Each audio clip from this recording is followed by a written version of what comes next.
Selamat pagi Bapak dosen yang kami hormati. Pada kesempatan kali ini, kami dari kelompok 5 kelas 03 akan memaparkan materi tentang sumber emisi gas rumah kaca di atmosfer. Berikut ini adalah nama-nama anggota kelompok kami.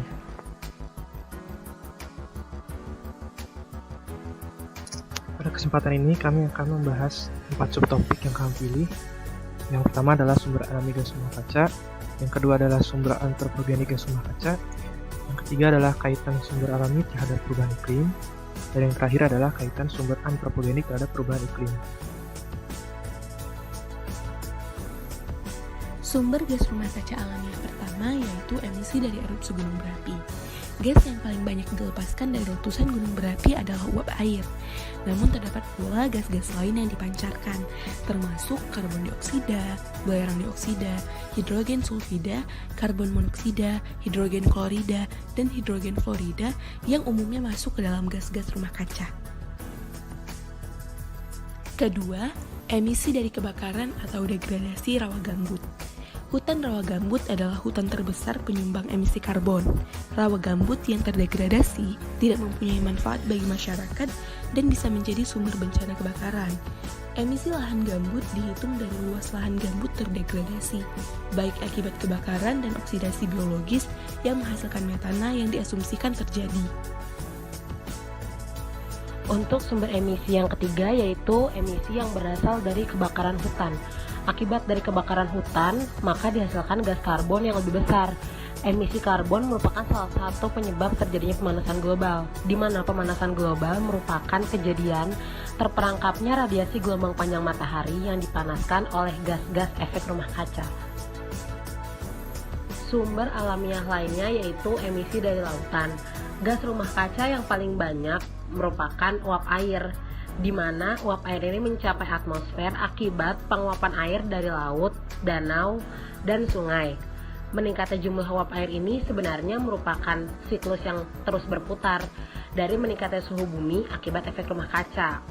Saat suhu bumi meningkat, maka penguapan yang terjadi juga semakin tinggi, dan uap air bisa menjadi gas rumah kaca. Hal ini akan terus terjadi sampai terjadi keseimbangan. Selain sumber alami gas rumah kaca dapat dihasilkan dari sumber-sumber antropogenik.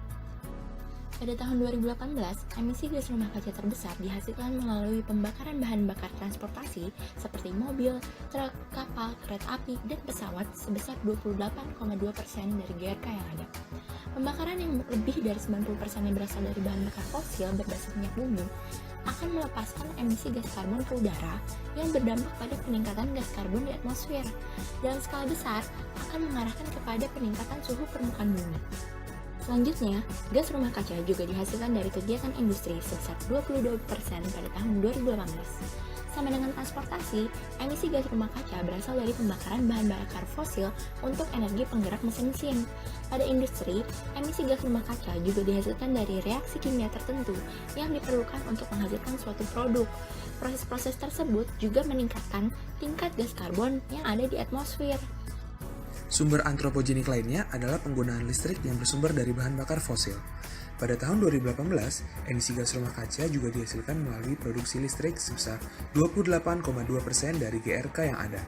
Pembakaran yang lebih dari 63%-nya berasal dari bahan bakar fosil, berbasis batu bara dan gas alam. Pembakaran tersebut akan melepaskan emisi gas karbon ke udara yang berdampak pada peningkatan gas karbon di atmosfer dalam skala besar. Selanjutnya, emisi gas rumah kaca juga dihasilkan dari kegiatan komersial dan perumahan sekitar 12,3%, bahan bakar fosil yang dibakar lalu menghasilkan panas untuk produk-produk tertentu dan penanganan limbah. Selanjutnya untuk kegiatan pertanian sekitar 9,9% yang berasal dari ternak seperti sapi, tanah pertanian, dan produksi beras.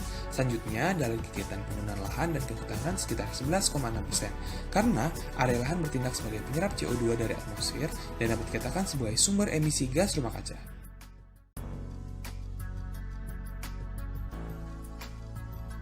Karena suhu udara yang lebih hangat, kelembapan absolut yang terjadi pada permukaan tanah menjadi lebih tinggi. Hal tersebut menyebabkan udara mampu menahan lebih banyak air saat kondisi hangat. Kondisi ini dapat meningkatkan jumlah uap air di atmosfer. Konsentrasi uap air yang lebih tinggi kemudian dapat menyerap lebih banyak energi inframerah termal yang dipancarkan dari bumi, sehingga gas rumah kaca semakin memanaskan atmosfer.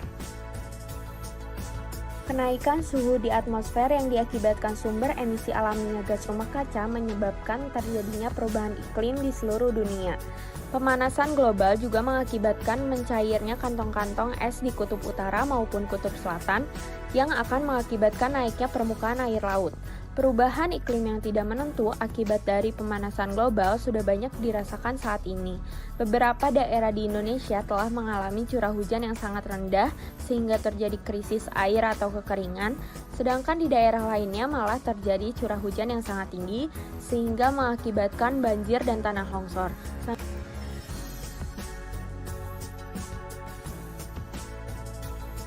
Seperti tampak pada gambar, ini adalah dua buah persamaan kesetimbangan radiasi bumi, di mana S dan Fe masing-masing adalah radiasi yang diterima oleh permukaan dan atmosfer bumi, Fa sebagai radiasi yang dipancarkan dari atmosfer, serta A dan T masing-masing adalah fraksi antara radiasi yang dipantulkan dengan radiasi yang diserap, yaitu A untuk permukaan bumi dan T untuk atmosfer. Semakin tebal atmosfer bumi oleh GRK antropogenik, maka nilai fraksi T akan semakin besar juga, sehingga dengan kata lain, akan makin banyak radiasi yang kembali diserap oleh permukaan bumi, dan bumi kita akan menjadi semakin panas. Pemanasan global adalah salah satu indikator terjadinya perubahan iklim.